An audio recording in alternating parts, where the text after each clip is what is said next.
Sa recipe na ito ay gumamit ako ng 500 grams na ground pork. Tinimplahan ko ito ng light soy sauce, liquid seasoning, at ground black pepper. Mix and marinate for at least 20 minutes.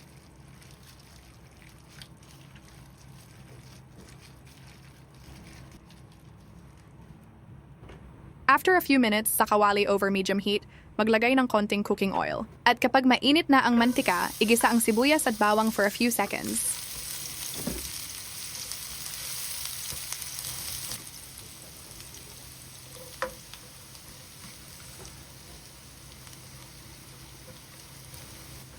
Then ilagay na ang tomato paste.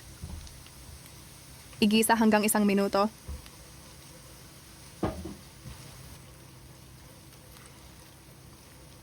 Sunod naman ay ilagay na ang na-marinate na ground pork. Saute for a few minutes.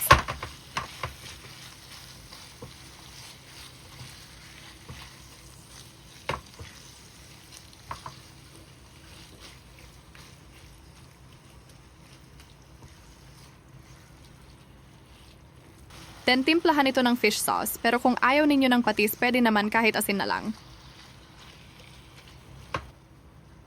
Simmer for a few minutes over medium heat.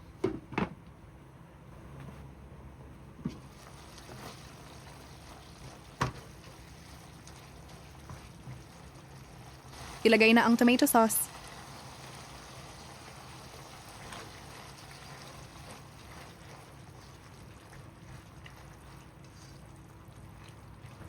At sunod maglagay ng konting tubig at lutuin for another few more minutes.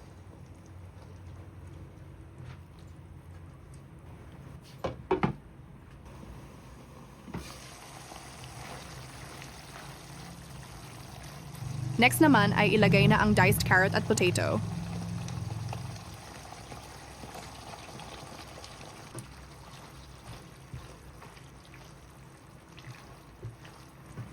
Takpan at hayaang muling kumulo hanggang lumambot ang patatas at carrot.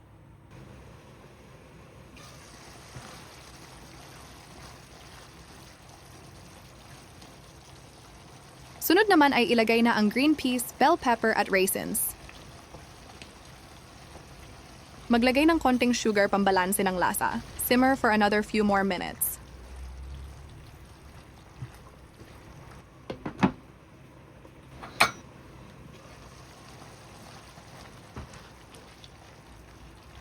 Tikman mo na ito.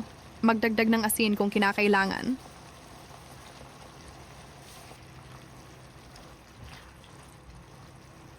Lastly, ilagay na ang mga boiled quail eggs.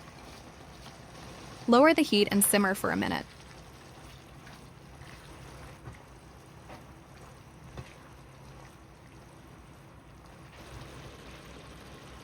And that's it. Narito na ang ating finished product na pork picadillo na napakadali lang lutuin, sobrang sarap pa. Sandok na ng kanin at tawagin na ang buong pamilya at masayang pagsaluhan. Enjoy! Thanks for watching. Subscribe, like, and share.